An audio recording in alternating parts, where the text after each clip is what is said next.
step into the hidden world of one of America's most storied dynasties, the Roosevelts. From their Dutch origins in 17th century New Amsterdam, this family amassed a fortune worth an estimated $1 to $2 billion and produced two iconic presidents, Theodore Roosevelt and Franklin D. Roosevelt.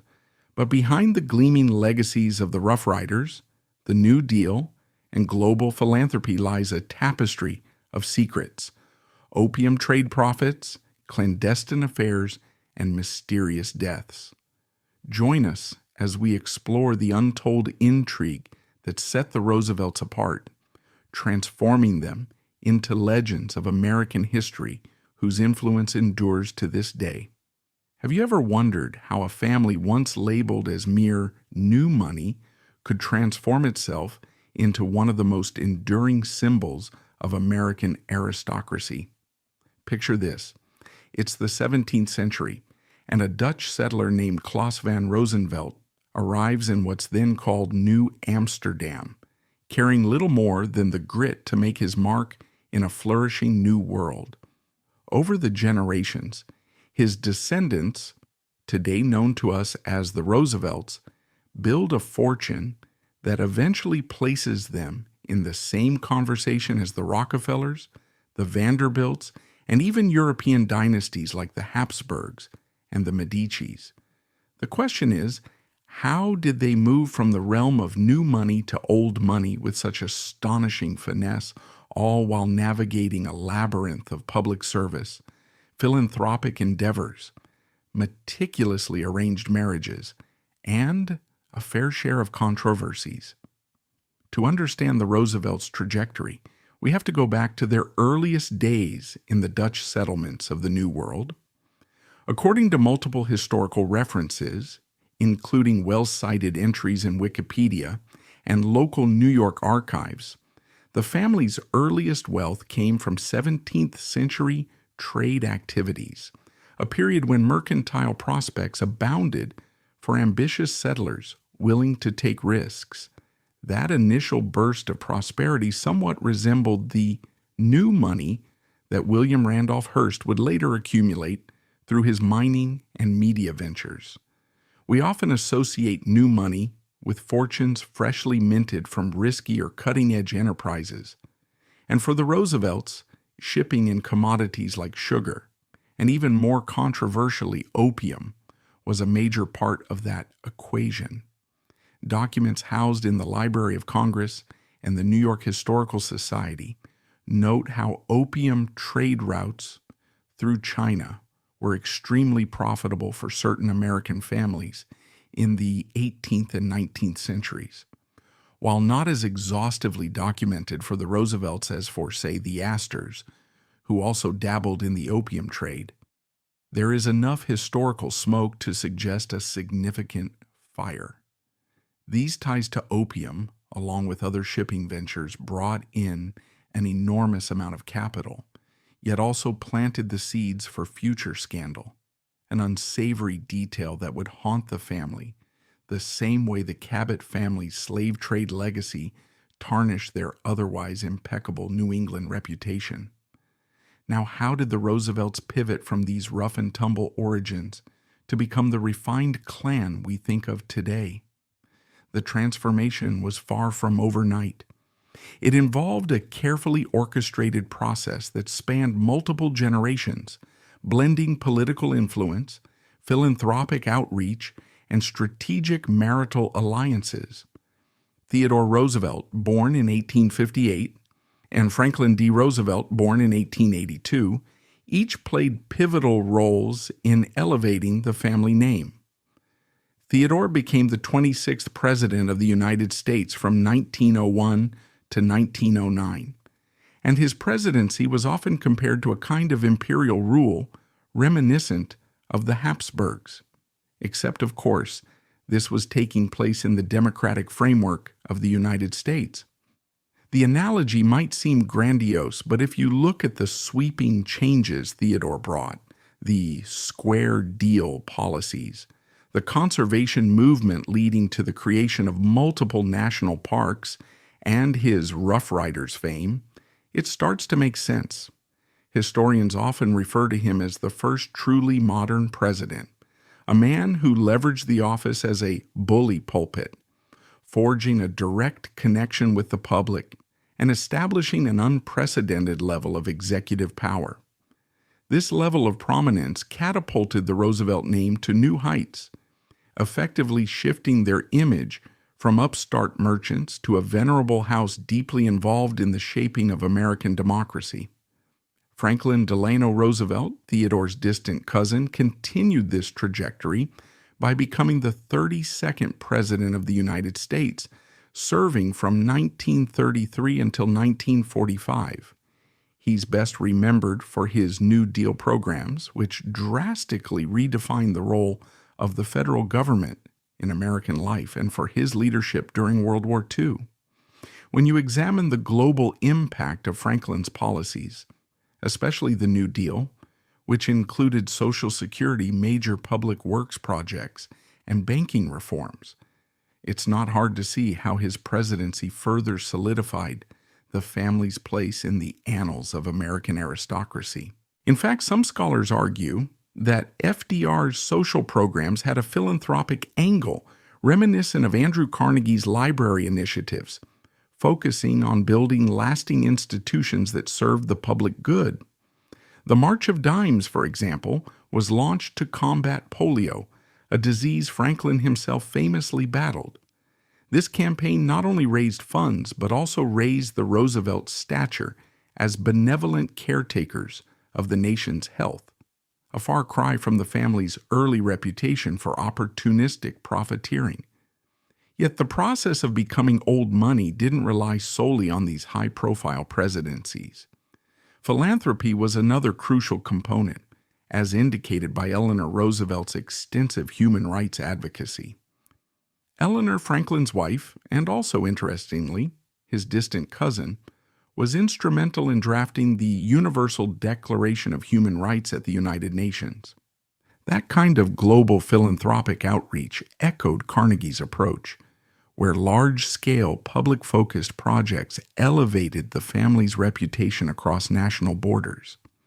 If you take a closer look at newspaper archives from the mid-20th century, you'll see countless reports of Eleanor traveling the world, speaking on civil liberties, equal rights, and humanitarian relief efforts.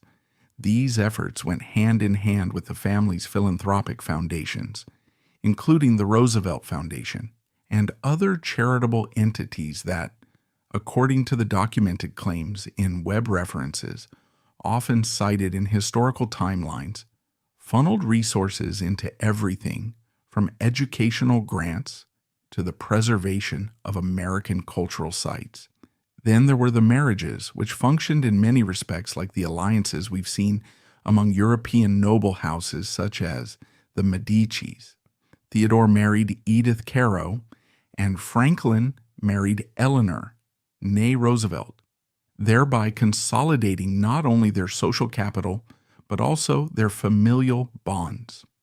According to genealogical records stored at the Franklin D. Roosevelt Presidential Library and Museum, Franklin and Eleanor were fifth cousins once removed. While that might raise eyebrows today, such unions weren't unheard of in aristocratic circles at the time, including the intermarriages among various European dynasties aiming to keep power concentrated. In the Roosevelts' case, the marriages brought a kind of internal coherence to their social standing, binding their extended family ties ever more tightly and ensuring that the Roosevelt name remained prominent and intact. Estates were the physical embodiments of the Roosevelts' shift to old money prestige. Sagamore Hill, Theodore's famed residence in Oyster Bay, New York, became known as the Summer White House during his presidency. Meanwhile, Franklin's Hyde Park estate, officially recognized as the home of Franklin D. Roosevelt National Historic Site, turned into a place of both political discourse and family respite. These grand properties have often been compared to the likes of Chatsworth House, the stately home of the Cavendish family in England. The analogy surfaces in various travel blogs and even architectural digests that comment on the magnificence and cultural significance of these estates. Just as Chatsworth came to symbolize the continuity and sophistication of the Cavendish family, Sagamore Hill and Hyde Park stood as monuments to the Roosevelts' storied legacy, signifying that they had well and truly stepped into the realm of old money. However, one cannot talk about the Roosevelts without addressing the opium trade, ties, and personal scandals that occasionally threaten to drag them back into that new money stigma. It's one thing to ascend socially through public service and philanthropy. It's another to do so while rumors swirl that part of your family's early fortune was bolstered by controversial dealings, not unlike the Cabot family's involvement in the slave trade. In the Roosevelts' case, the entire question of opium and sugar shipping in the 18th and 19th centuries remained somewhat shadowy, partly due to the scarcity of comprehensive archival records. Scholars from institutions like Yale and Harvard, which keep extensive records on early American commerce, note that many families engaged in such trade in that era found it lucrative but also detrimental to their long-term reputations. For the Roosevelts, these lingering whispers of unethical profiteering never fully disappeared. They regularly pop up in unauthorized biographies and online investigative blogs. And then there were the personal scandals, unconfirmed extramarital affairs, rumored hush-hush incidents that occurred within their circle, and in some cases friction and feuds involving extended family members. While none of these garnered the same sensational attention that you'd see in, say, the tabloids surrounding British royals, they did cast a cloud of intrigue over the Roosevelts' otherwise polished image.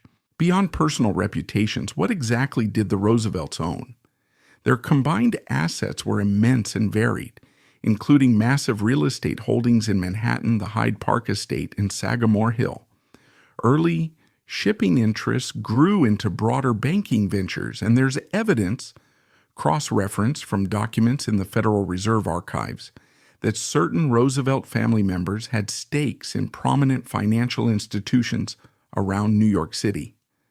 This gave them the dual advantage of controlling tangible real estate and enjoying the benefits of liquid capital. Furthermore, philanthropic channels like the Roosevelt Foundation, the March of Dimes, and substantial contributions to the United Nations not only signaled generosity, but also served to expand their influence in political and social spheres. There is a wealth of letters at the Roosevelt Presidential Library illustrating how these philanthropic gifts fostered connections with key political figures around the world. Political capital, of course, was perhaps the Roosevelts' most potent asset. Presidential tenures, governorships, and various appointments. Theodore served as governor of New York before becoming president. Franklin did the same, allowed them to operate within the nexus of power in ways few families could. The notion that you could walk through the halls of the state capitol in Albany or the corridors of the White House in Washington, D.C., and see a Roosevelt in a position of authority was more than just a symbol. It was a tangible sign of their ability to shape policy, influence national discourse, and create a legacy lasting well beyond individual lifespans. Comparisons with the Vanderbilts inevitably crop up in any discussion of wealthy American families. The Vanderbilts famously built their fortune on the steamship and railroad industries, but lost a significant portion of it over successive generations. In contrast, the Roosevelts managed to preserve their wealth, though not necessarily in a straightforward single pot of gold. They employed trusts, an approach reminiscent of the Mellon family, who were known for leveraging legal and financial structures to keep their fortune mostly intact for future generations. It's worth noting that the Roosevelts faced political costs that whittled down their liquid wealth. Running for office, maintaining a public presence, and sustaining philanthropic projects can drain resources. Political campaigns in the early 20th century weren't cheap, and neither was the philanthropic generosity that defined much of Eleanor's and Franklin's public life. Nevertheless, these trusts helped the family navigate the Great Depression and 2 world wars without the kind of spectacular financial collapse experienced by families like the Vanderbilts. Several sources point out that while not every Roosevelt remained individually wealthy, the collective assets, particularly in the form of real estate and endowments, maintained their longevity, and the family name never sank into obscurity. Now, if all this talk of money, power, and lineage makes the Roosevelts sound like a purely patrician clan, it's essential to remember their complexities. On one hand, you had Theodore, a champion of the progressive era, who was determined to tackle the power of big monopolies through trust-busting legislation. On the other, you had Franklin, who broke tradition by serving 4 terms in office and who championed the working class through New Deal programs, yet was also a member of a high society family with considerable inherited wealth. Then there's Eleanor, a towering figure of humanitarian outreach, who, despite her aristocratic upbringing, dedicated her life to the marginalized. That contrast between elite status and genuine concern for social justice made the Roosevelts different from many other prominent families of their era. The philanthropic aspect was never just a token gesture. It was deeply interwoven into their sense of public duty. Importantly, the real wealth of the Roosevelts was never simply about money. In diaries, letters, and interviews preserved in various historical collections, many family members spoke about a sense of obligation to the public. Theodore famously mentioned the strenuous life, emphasizing personal responsibility, physical vigor, and moral courage. Franklin, while dealing with the crippling effects of polio, showed resilience and optimism, which became a guiding light for a nation mired in the Great Depression. Eleanor's unwavering commitment to human rights built upon this ethos, suggesting that the measure of a family's true wealth lay in how it contributed to the greater good of society. This was an ideology that not only bolstered the Roosevelts' image, but also positioned them as paragons of the old money tradition of noblesse oblige, where privilege is accompanied by a moral duty to act for public benefit. If you've come across the Roosevelts in school textbooks, you've likely read about Theodore Roosevelt's Rough Riders storming up San Juan Hill, or Franklin D. Roosevelt's game-changing New Deal that reshaped the role of government in American life. You've probably heard about Eleanor Roosevelt's unwavering support for human rights at the United Nations. Or maybe you've visited Sagamore Hill or Hyde Park, 2 estates that symbolize the family's transformation from humble beginnings to aristocratic opulence. What you may not realize is how crucial trade dealings, including the shipping of opium disguised as merchant activities, were to the foundational wealth that made all these grand achievements possible.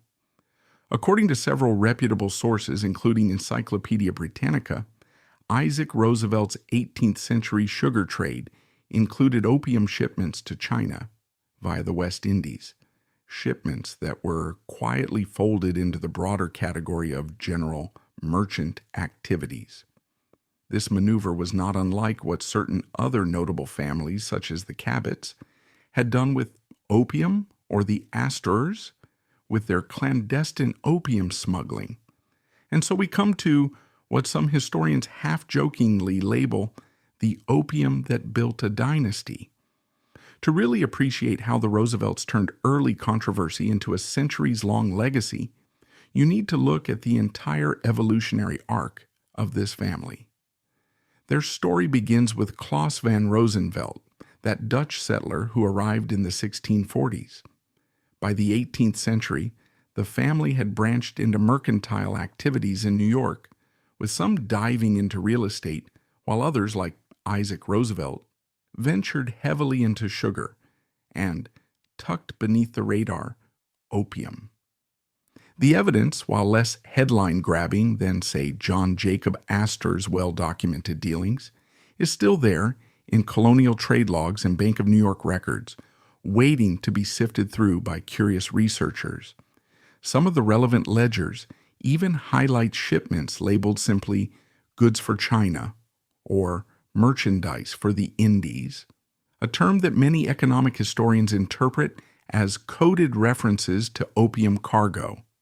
Some parallel this to how the Umayyad Caliphate, centuries earlier, had financed certain expansions through spoils of conquest that modern scholars now scrutinize for ethical breaches. In the American context, opium shipping was a morally murky enterprise, profitable yet hidden enough not to tarnish a family's reputation outright. This was precisely how the Roosevelts quietly laid the foundation of their wealth. Still, that early fortune was only the first chapter. Like many families with new money, the Roosevelts needed a pathway to acceptance among the American aristocracy, people like the Lowells, the Cabots, the Vanderbilts, or the Astors, who had become practically synonymous with high society. Public service was one such pathway. The Roosevelts split into two main branches: the Oyster Bay side, generally Republican in allegiance, and the Hyde Park side, leaning Democratic. Theodore Roosevelt, born in 1858, emerged from the Oyster Bay line and served as the 26th President of the United States from 1901 to 1909. Franklin Delano Roosevelt, who was born in 1882 and became the 32nd President from 1933 to 1945, sprang from the Hyde Park branch. Between the two of them, they fundamentally reshaped the American political landscape, with Theodore advocating for the square deal and trust-busting, and Franklin launching the New Deal to combat the Great Depression. Their presidencies proved transformative, not just for the nation, but for the family's image. Instead of being whispered about for possibly dubious trade deals dating back to the 18th century, the Roosevelts became widely admired statesmen. Yet politics alone can't elevate a family into the realm of old money. Philanthropy is another key ingredient in that formula. We see it in the Roosevelts' willingness, particularly that of Franklin and Eleanor, to pour time and resources into causes like the March of Dimes, which originally set out to fight polio. Franklin's battle with polio is well known. He contracted the disease in 1921 and spent much of his presidency confined to a wheelchair, carefully managing public appearances so as not to appear weak in the eyes of the nation. Meanwhile, Eleanor Roosevelt became a force for social change, championing civil rights, women's rights, and international human rights, particularly through her work at the United Nations. This philanthropic zeal drew comparisons to Andrew Carnegie's extensive library projects, in which newly minted industrial fortunes were directed toward the public good. It also placed the Roosevelts in the same conversation as philanthropic dynasties like the Rockefellers and Mellons. When a family known for its wealth invests so heavily in civic welfare, libraries, hospitals, or in this case polio research, it's often seen as an important step in transforming new money into something more universally respected. But let's not forget how the Roosevelts, much like the Medicis or the Habsburgs in Europe, also leveraged marital alliances to solidify their standing. Theodore married Edith Caro, and Franklin famously married Eleanor Roosevelt, his distant cousin.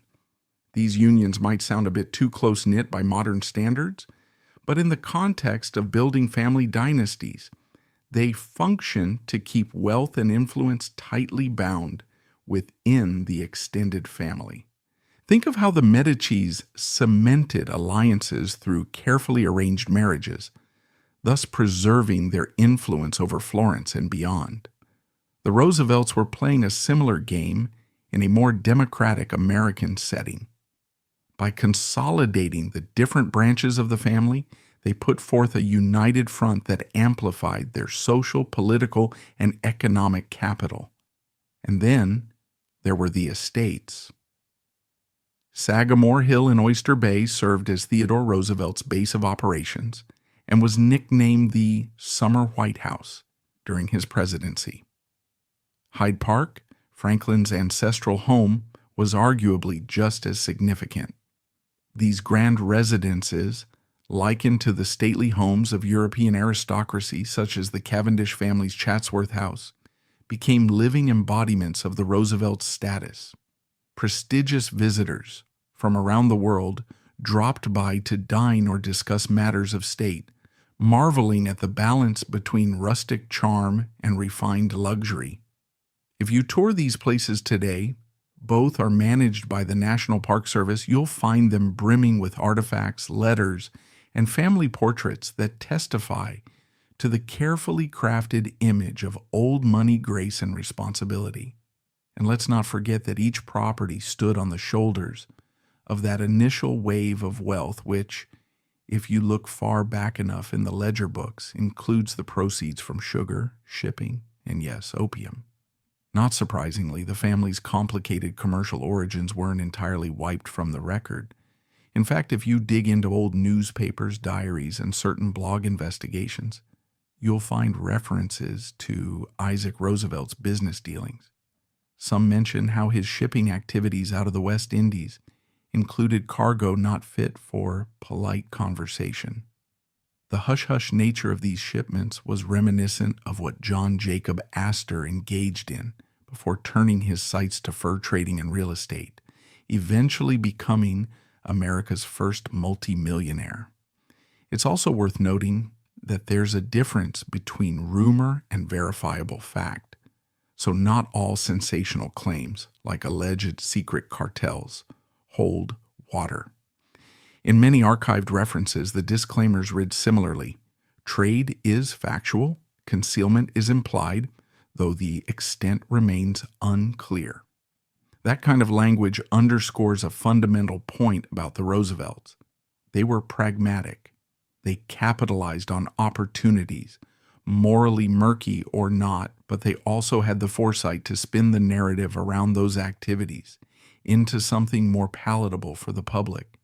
Yet even as the family rose, controversies didn't vanish overnight. Just like the Cabots had difficulty erasing their associations with the slave trade, or the Vanderbilts faced scrutiny for the harsh labor practices behind their railroad empire.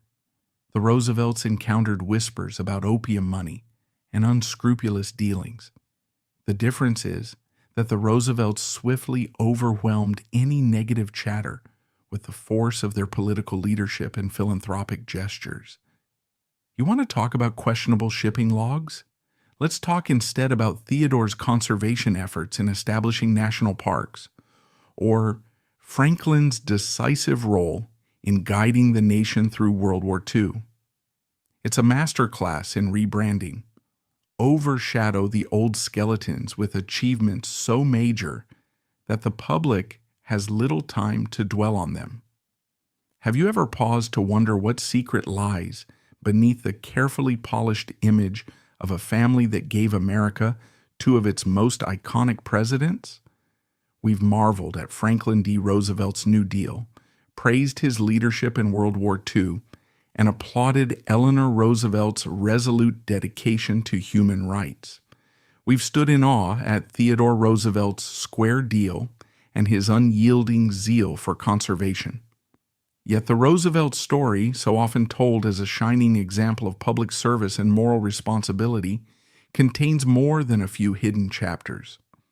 One of the most pivotal and emotionally charged of these chapters is Franklin's affair with Lucy Mercer, a relationship that first sparked in 1918 and almost derailed everything the family had worked to build. Given the Roosevelts' complex legacy, spanning from potential profits in the opium trade generations earlier to the forging of an American political dynasty, it might not surprise you that their private lives were just as layered as their public accomplishments. If you dig into the diaries, letters, and secondhand accounts from that era, you'll find hints of a secret that nearly shattered one of the most politically influential marriages in U.S. history.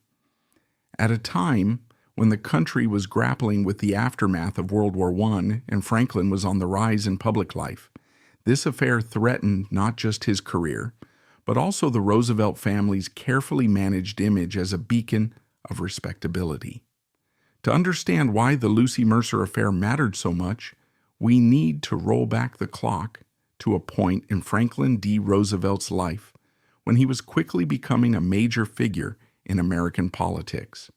He had already served in the New York State Senate, and President Woodrow Wilson had appointed him Assistant Secretary of the Navy, a prestigious post that echoed Theodore Roosevelt's own path years earlier.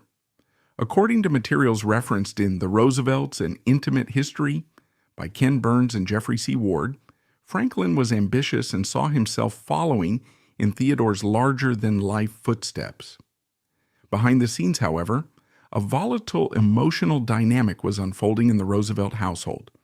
Eleanor Roosevelt, who was both Franklin's wife and his distant cousin, had her own transformative journey, one that would lead her to become an esteemed political figure and humanitarian in her own right. But back in 1918, she was more or less confined by the social expectations of the day, tending to her children and managing the many social obligations that came with being married to an up-and-coming public figure. Eleanor, who had hired Lucy Mercer as her social secretary, was unaware that this new member of her household staff would soon become intimately connected to her husband. According to multiple biographies, including those by Blanche Wiesen Cook and Doris Kearns Goodwin, Lucy Mercer was witty, charming, and had a warmth that drew Franklin's attention.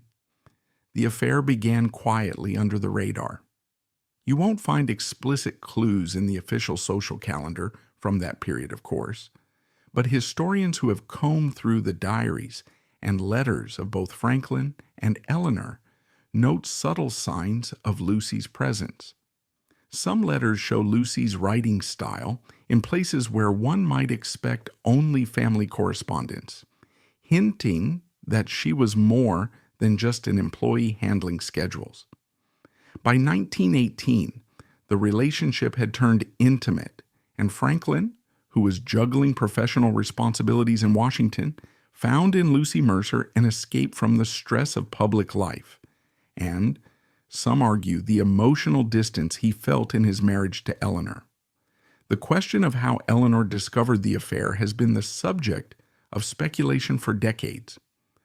One widely cited account, mentioned in the Washington Post's review of Franklin and Lucy by Joseph E. Persico, is that Eleanor stumbled on a bundle of love letters between Franklin and Lucy.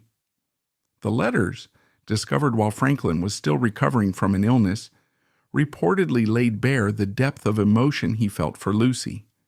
For Eleanor, this revelation was nothing short of catastrophic.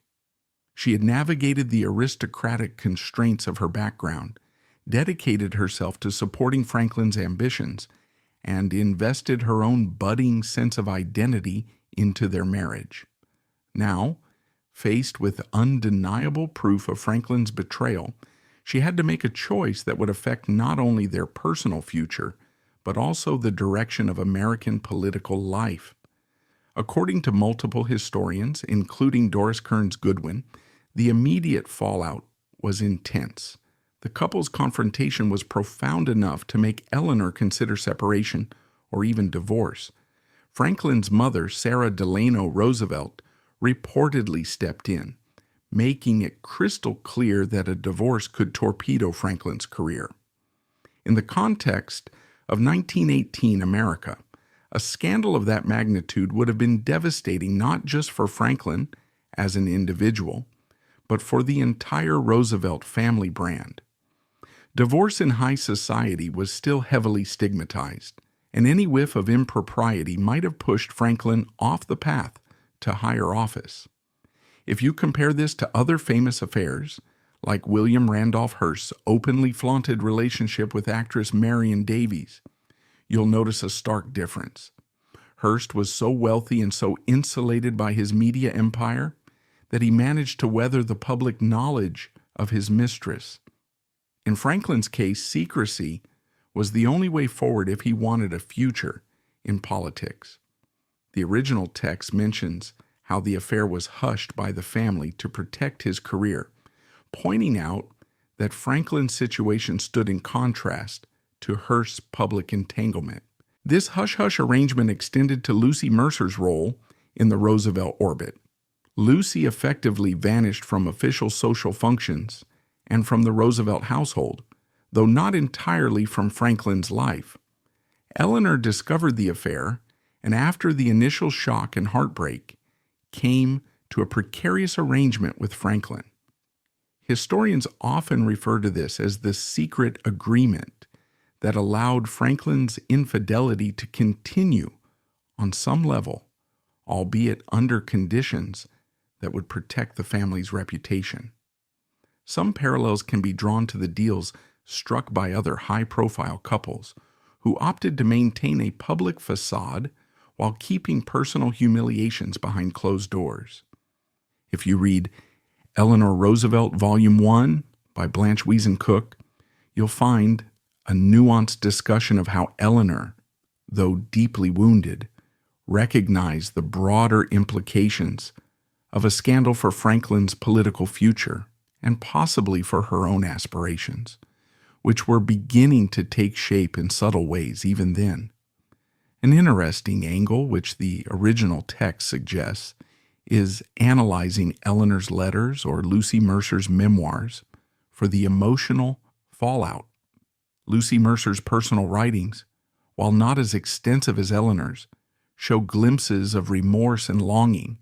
For instance, a few entries housed in the Franklin D. Roosevelt Presidential Library and Museum archives hint at Lucy's struggle between love for Franklin and the guilt of breaking the trust of a woman she had once served as a social secretary.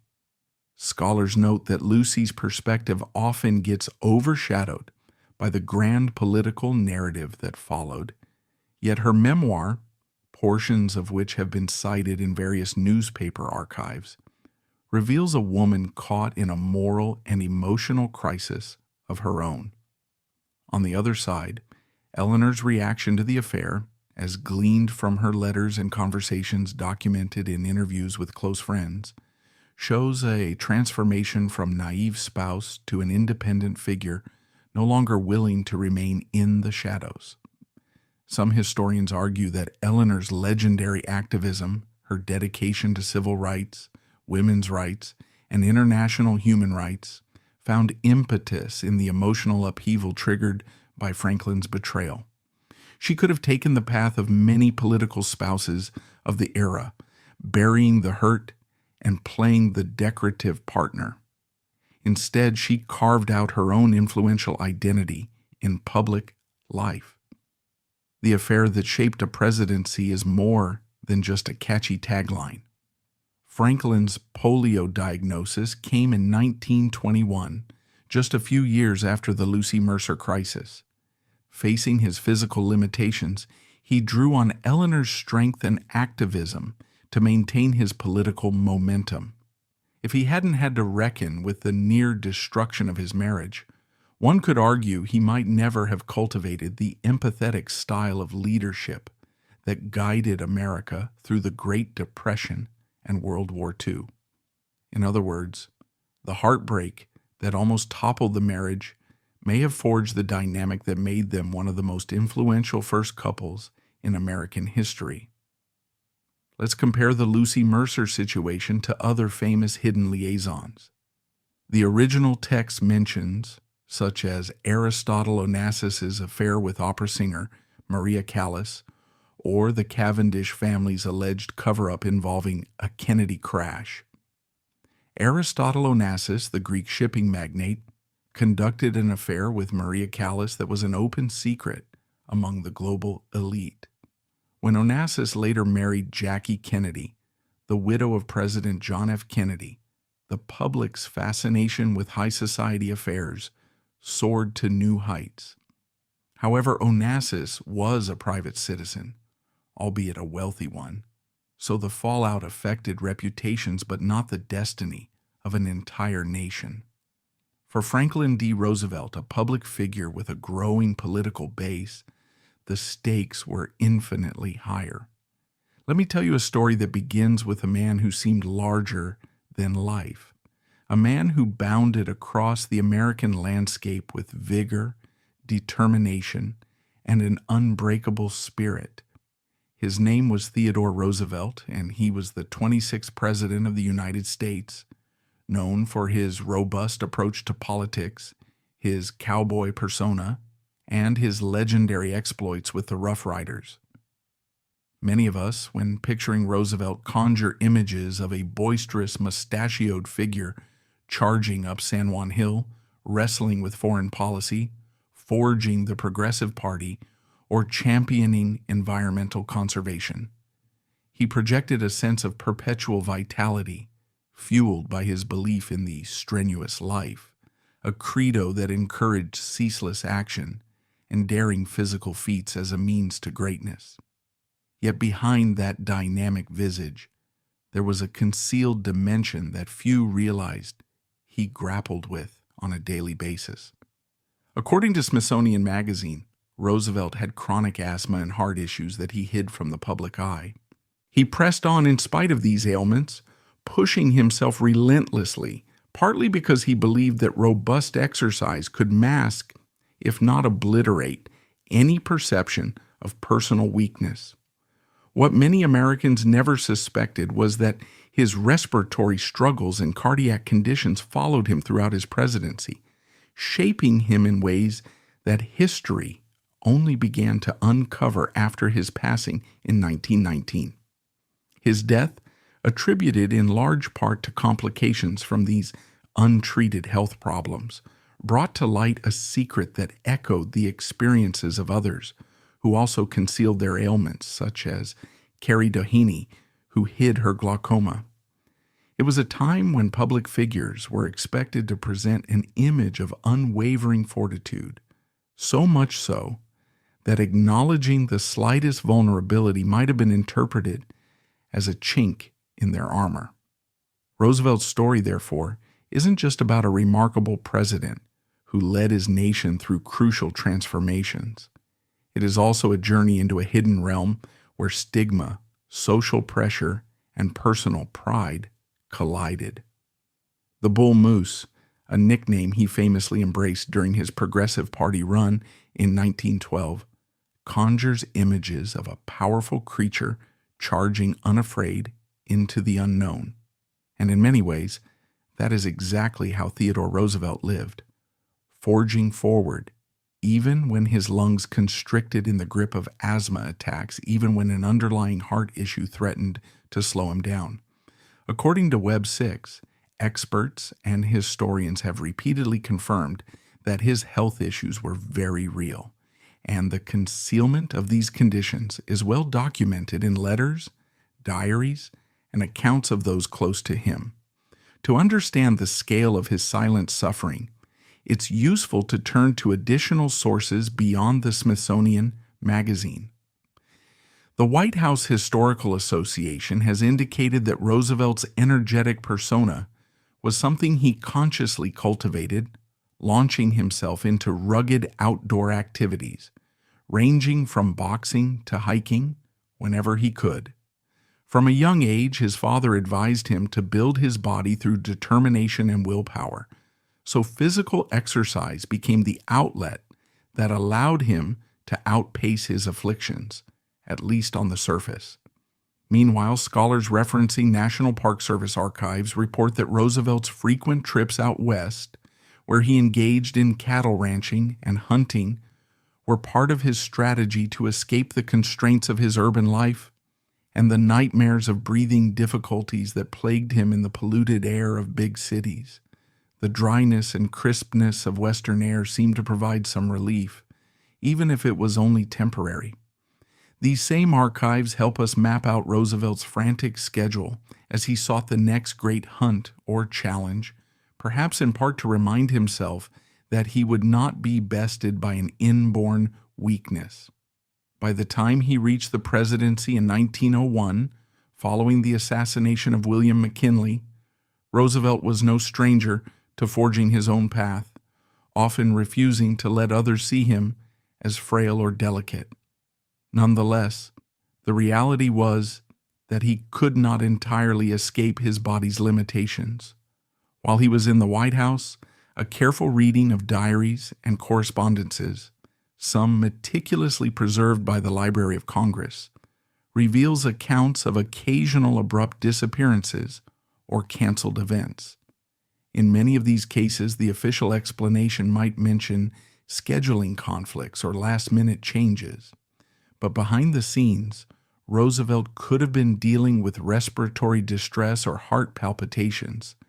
We see a man determined to uphold a heroic image, relentlessly pushing forward because he believed in leading by example. He wanted to show America that a leader should be tough, uncompromising, and powerful. Though it's easy to romanticize that facade, it carried a dangerous cost. The repeated physical strain, combined with Roosevelt's existing heart condition, quietly worked in the background, whittling away at his body's endurance. Modern medical experts have evaluated letters in which Roosevelt described shortness of breath and chest pains, suggesting that these incidents should have warranted more substantial medical interventions than they actually received.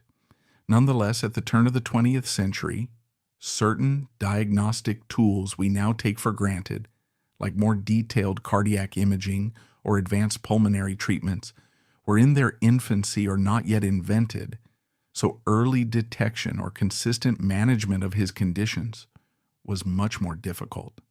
Even so, according to some blog entries from historians who have cross-referenced the medical records available, Roosevelt was fiercely stubborn about not letting doctors meddle too much in his affairs, possibly fearing that if the press got wind of it, this knowledge would undermine his strongman image. The secrecy took on a life of its own. When we explore the final years of Roosevelt's life, it becomes poignant to realize how heavily his hidden health struggles weighed on him. He died in January 1919, leaving behind a legacy of national parks, strong federal powers for conservation, and progressive policies that shaped modern America.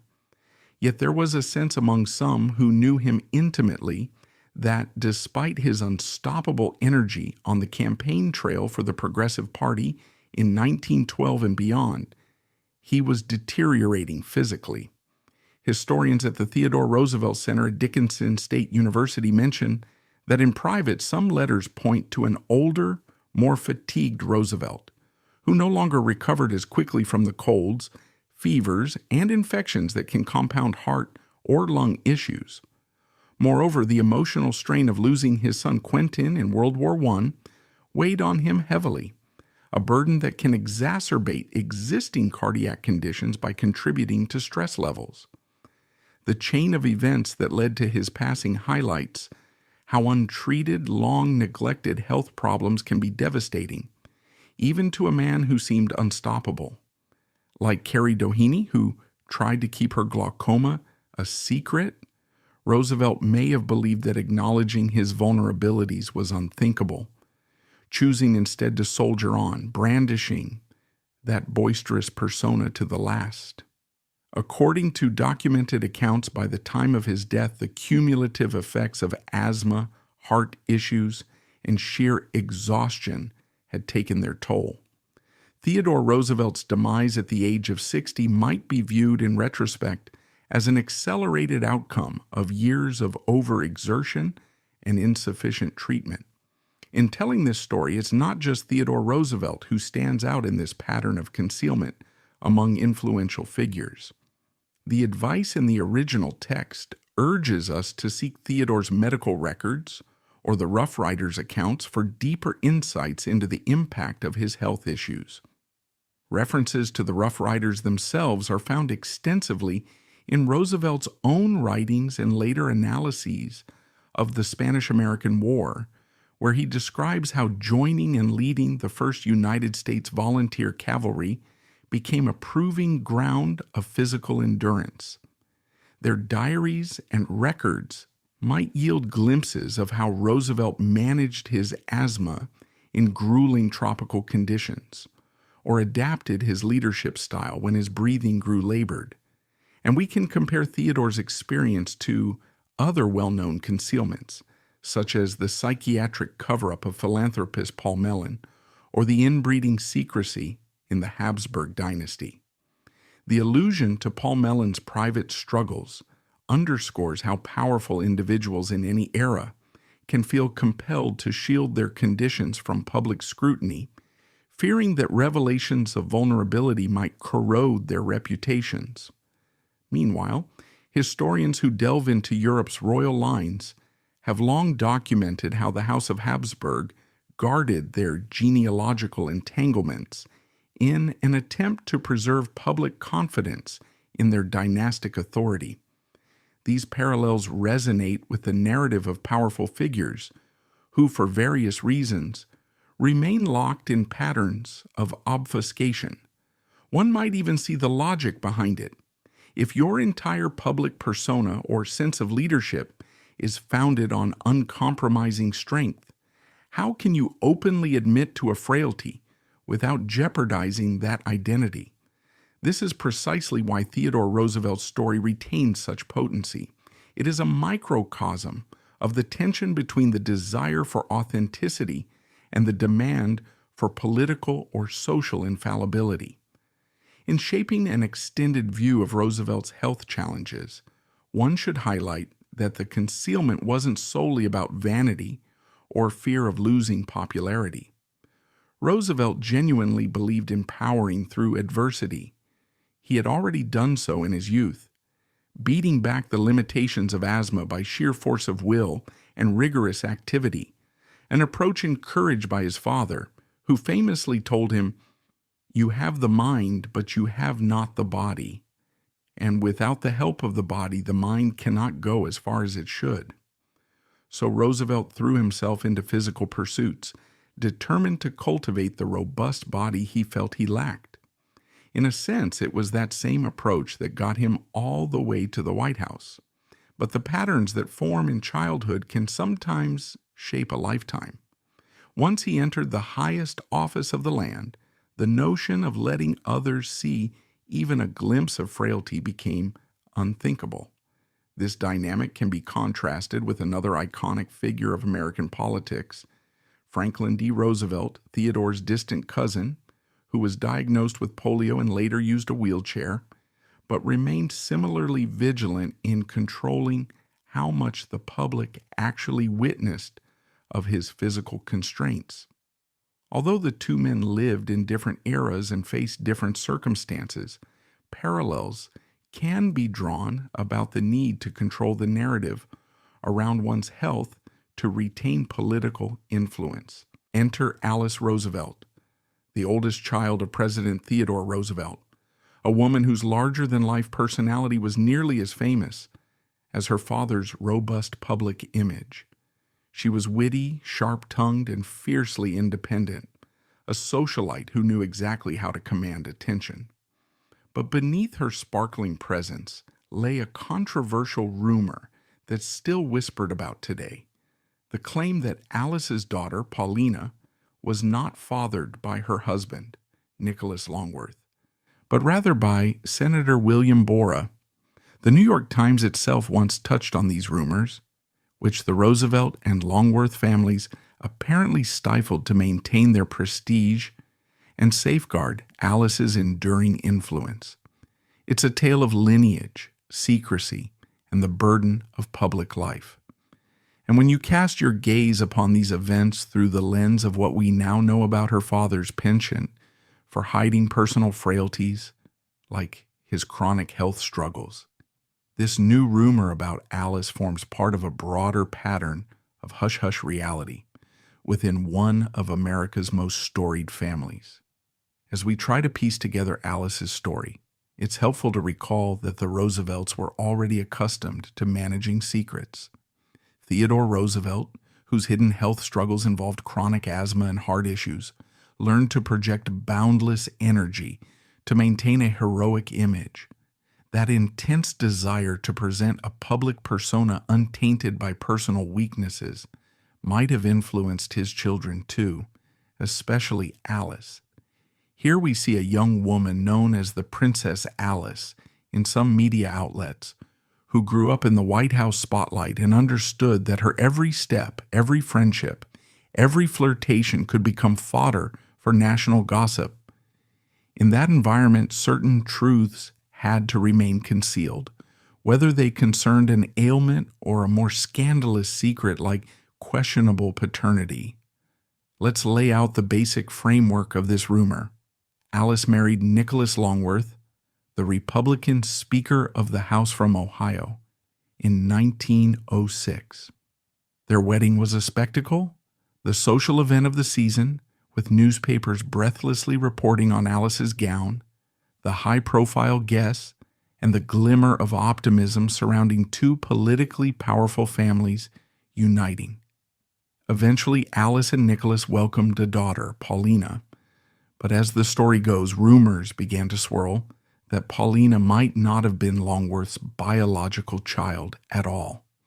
Instead, people whispered that Senator William Borah, a charismatic politician from Idaho who served in the Senate for over 3 decades, had fathered Paulina. According to the New York Times, these rumors circulated in hushed tones among the political elite, capturing the interest of anyone who followed Washington gossip. Yet back then, publicly acknowledging such a possibility would have been unthinkable. Society might enjoy peeking behind the curtain of power, but it also demanded that certain decorums be upheld. A suggestion that Alice, the daughter of a former president, had engaged in an extramarital relationship with a sitting senator threatened to shatter that decorum. Alice was no ordinary president's daughter. She had spent part of her childhood living in the White House during Theodore Roosevelt's presidency, quickly becoming known for her spirited personality.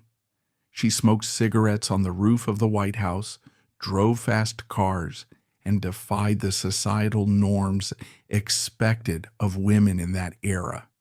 So perhaps it's not entirely shocking that she might have been at the center of romantic speculation. On the other hand, no matter how free-spirited she was, she always remained politically astute. She possessed a keen ability to influence conversations and curry favor for those she supported. Her role in Washington social circles was less about being a demure hostess and more about being a strategic operator with an acerbic wit. It's quite possible that rumors of any kind, especially one involving the paternity of her child, would be swiftly and methodically silenced.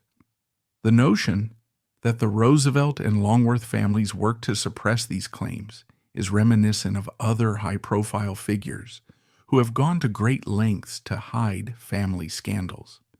Consider the case of John DuPont of the famed DuPont family, a name that still resonates in discussions of old money and scandal. According to various accounts, including coverage in reputable news sources, certain alarming behaviors and mental health concerns surrounding John DuPont were often brushed under the rug by relatives eager to protect their illustrious heritage. The parallel here is striking. In both scenarios, powerful families perceived a threat to their public image and took decisive measures to minimize it. Hushed revelations, discreet payouts, pressured retractions, those were all the hallmarks of how the rich and influential maintained their reputations. For Alice's situation, you can imagine that any suggestion of Senator Borah's involvement would have been swiftly denied by those in her orbit, who recognized how catastrophic a public scandal might be. But are these rumors actually credible? Or were they simply a reflection of an era in which salacious chatter held tremendous appeal? Historians who have examined Alice's diaries, or rather the portions made available, sometimes highlight cryptic references that might point to a closeness with Borah. Similarly, there are mentions in Bora's correspondence that indicate a warm relationship, but that alone doesn't necessarily prove paternity. Still, it's enough to make even the casual observer wonder. There's a chance that the truth lies somewhere in between. Maybe they had a strong connection, maybe certain lines were crossed, and maybe an unplanned pregnancy forced everyone's hand. Or maybe it was all smoke with no fire. The puzzle remains unsolved because the real answers are locked away in private letters or diaries that have never seen the light of day. Given the era and the families involved, it's hardly surprising that no one publicly stepped forward to clarify the matter. At that time, divorces for prominent couples were rare and considered humiliating. A paternity scandal would have been an order of magnitude more damaging. Nicholas Longworth himself, a significant figure in the House of Representatives, could have seen his career irreparably damaged if the rumors gained traction. From a purely pragmatic angle, it might have been easier to keep up appearances, especially when both parties benefited from a stable outward front. Alice, for her part, might have valued her social and political influence far more than any fleeting desire to tell all. She was, after all, known for her razor-sharp commentary, once famously quipping, "If you haven't got anything nice to say about anybody, come sit next to me." It was a reflection of how skillfully she navigated the social waters, and how she wasn't afraid to share her thoughts. Yet, on this matter, she chose to remain silent. Let me take you back to a moment in American history that still stirs controversy every time it's mentioned. We're in 1942, just months after the attack on Pearl Harbor, and the U.S. government is plunged into a frantic effort to protect the homeland, or so the official narrative goes. President Franklin D. Roosevelt, a distant relative of the legendary Theodore Roosevelt, signs Executive Order 9066. The immediate outcome is the forced relocation and internment of some 120,000 Japanese Americans, most of whom are U.S. citizens. They lose homes, farms, and businesses virtually overnight. School textbooks usually chalk this up to wartime security, pointing out that anti-Japanese sentiment was sky high. But there's a hidden chapter, as reported by outlets like The Guardian, which suggests that much more than simple fear was at play. Certain California landowners stood to make substantial economic gains once Japanese Americans were removed from valuable farmland. This factor, say some historians, was quietly influential in pushing the internment policy forward. And when you consider how members of the Roosevelt clan have historically tried to keep inconvenient truths under wraps, Theodore Roosevelt's concealed health struggles, Alice Roosevelt's paternity rumor, you start noticing a pattern of secrets in high places. Except here, the stakes were enormous, with real families upended and real fortunes to be made. To see how such a policy took shape, we need to look at the events leading up to Executive Order 9066. By the time the ink dried on that document, entire communities of Japanese Americans were labeled enemy aliens, even though many had never set foot in Japan and had lived in the United States for generations.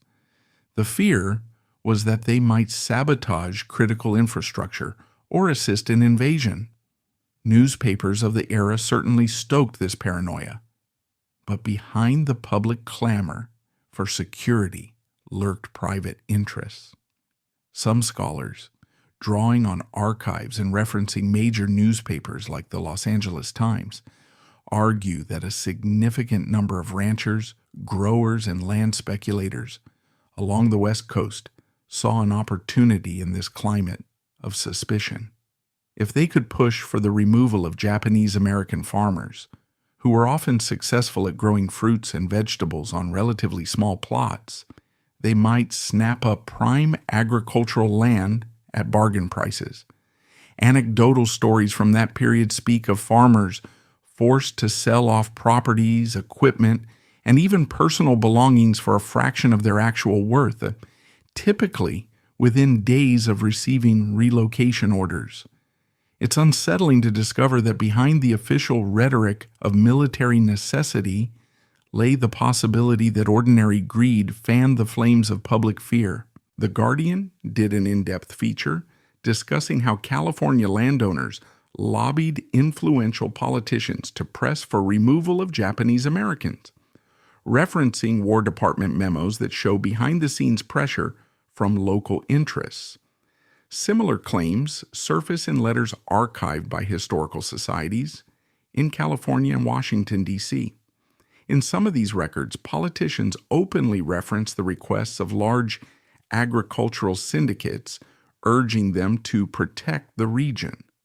Of course, they frame the conversation around national security, an easy sell at a time when the entire country was on edge after Pearl Harbor. But the synergy between those landowner interests and the willingness of officials to push through an unprecedented internment edict suggests that this was far from a purely military matter. It's not the first time we've seen powerful economic interests shape or exploit a crisis to their advantage. In the original text, there's a nod to Andrew Mellon's political funding maneuvers as a parallel, a major figure using money and influence to guide policy outcomes. Much like Mellon's discreet hand in shaping certain legislative priorities, the California land barons recognized that in a moment of national dread, they could quietly propose that exiling Japanese Americans was necessary for security, while also clearing the way for profitable land acquisitions. This convergence of fear and opportunism creates a scenario akin to other historical power plays, such as the events leading up to the Umayyads' Karbala massacre, or even Andrew Carnegie's Homestead Strike cover-up. Though these episodes differ dramatically in time and context, they share a common theme. Whenever large amounts of power or wealth are at stake, there's often a hidden dimension that doesn't make it into the official explanation. For instance, the Karbala incident in Islamic history is remembered as a tragic event tied deeply to political and sectarian conflict. The Homestead Strike in 1892 revolved around labor rights and the lengths to which corporate powers would go to suppress worker uprisings. In each case, you see a veneer of public justification over a more cynical reality. So in this sense, framing the Japanese internment as the internment fueled by greed might not be all that far-fetched. Still, it's vital to emphasize that the official record does show the government citing national security concerns. Pearl Harbor had an immense psychological impact. Many Americans genuinely believed that the West Coast was vulnerable to an imminent attack. Military officials were keen on eliminating any perceived risk, no matter how unfair or ill-founded. That part is beyond dispute. Where the debate arises is in how substantial a role the economic motives played in accelerating or broadening these internment policies. Some historians argue that the forced removal of Japanese Americans would have happened regardless of whether landowners stepped in. Others say that, while military fears were significant, the input of certain agribusiness and real estate lobbies helped shape how swiftly and extensively the order was executed. According to War Department records, some of which have been declassified and can be found through the National Archives, there were definitely communications from local agencies that merged the security threat argument with concerns about stabilizing farmland usage. It's not difficult to connect the dots. In looking for solid evidence, some researchers recommend digging through War Department memos or original lobbying records that could reveal the real-time interactions between Washington officials and landowner groups. The challenge is that lobbying sometimes took the form of discreet conversations, phone calls, or hushed meetings rather than official memos with explicit directives like, "We demand removal so we can have their farmland." But even so, scattered references appear in the diaries of War Department staffers and letters between politicians that are occasionally discovered in archives. One piece of context that emerges repeatedly is that many Japanese American farmers were surprisingly successful, with notable agricultural yields far exceeding what many of their neighbors achieved. This success, ironically, made them targets for those eyeing farmland for expansion. Some local newspapers, like certain editions of the Sacramento Bee, hinted that Japanese Americans were competition, not just potential spies. You see a shift from purely security-based argumentation to an undercurrent of economic competition that bolsters the call for internment. The reality is that the question of Franklin D. Roosevelt's own stance is complex. While some point to racist sentiment in the early 20th century that even prominent figures shared, FDR was known to have made statements referencing the Oriental problem at various points in his career. Others argue that singling him out as simply racist misses the bigger picture. The original text's critical note specifically mentions that claims of FDR's racism post-zero oversimplify the matter. That's an important caveat. We know from reading diaries, letters, and internal memos that multiple factors shaped the creation of Executive Order 9066. Fear of espionage, public demand for action, the advice of military commanders, and yes, that behind-the-scenes push by landowners. If we fixate solely on prejudice, we might lose sight of the pragmatic political calculus that also drove the administration's decisions. After all, Roosevelt was juggling the needs of a country at war. Maintaining alliances with influential West Coast politicians and business magnates was part of the puzzle. In other words, even if you concede that anti-Japanese sentiment was a factor, that doesn't eliminate the probability that certain Californians saw a chance to capitalize on the chaos. Comparing this dynamic to other moments of hidden motivation in politics is illuminating. Think of Theodore Roosevelt's approach to leadership decades earlier. We know from the previous stories how Theodore concealed his own poor health, chronic asthma and heart issues, partly because he feared that showing any frailty might derail his political career. That environment of secrecy, where forging an image was paramount, extended into how the Roosevelts managed all sorts of sensitive matters. Then we have Alice Roosevelt, Theodore's daughter, rumored to have had a child potentially fathered by Senator William Borah. The family's strategy there was to suppress rumors quietly. These two separate episodes reveal a pattern. The Roosevelts had a historical knack for behind-the-scenes maneuvering to maintain appearances or consolidate power. The difference is that, with FDR, the stakes expanded from personal reputation or family scandal to a massive national policy that altered the lives of thousands upon thousands of innocent people. To place the internment story in broader perspective, it's helpful to note that prior to the war, Japanese American farmers on the West Coast were often praised for their efficient cultivation techniques. By some accounts, in the 1930s, Japanese-owned farms were responsible for a significant portion of vegetables and fruits that fed local markets. This success was the result of painstaking labor, entire families working together on small plots, employing new methods of fertilization and irrigation that outproduced some of their neighbors. Reports from agricultural bulletins in California mention that even university programs studied the methods of these farmers, impressed by their yields. But that success also made them targets of envy. In a social climate fraught with racial prejudice, the idea that outsiders could outperform longtime residents on farmland was especially galling to some. You can see how a wave of fear post-Pearl Harbor could be harnessed to eliminate such competition. When Executive Order 9066 was issued, it didn't technically mention Japanese Americans by name. It allowed military authorities to designate certain areas as exclusion zones and remove anyone deemed a threat. In practice, though, it affected primarily Japanese Americans. Families packed up with the understanding that they might never return to their homes. The War Relocation Authority then oversaw the creation of camps in remote areas, from Tule Lake in California to Minidoka in Idaho. Many detainees lost not only their real estate, but also personal belongings, family heirlooms, and the intangible sense of security that comes from living in your own community.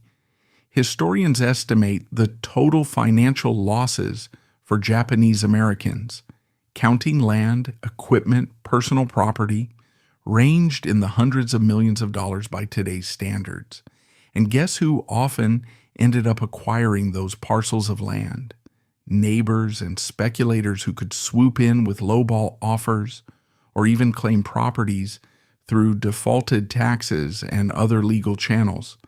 The Guardian's coverage underscores that once you strip away the veneer of national security, this was effectively a massive land grab. Evidence of these dealings can be found in local courthouse records showing abrupt transfers of property titles from Japanese American families to non-Japanese buyers in the months following the executive order. Some local business publications at the time even touted opportunities for those looking to invest in farmland or commercial properties. You'd see small classified ads hinting that highly productive land was suddenly for sale below market value. Even if the language was vague, the timing was telling. People were aware of what was happening. The question is whether they cared. For many, the fear of sabotage overshadowed any moral qualms, or they figured if the government declared it necessary, then it had to be justifiable.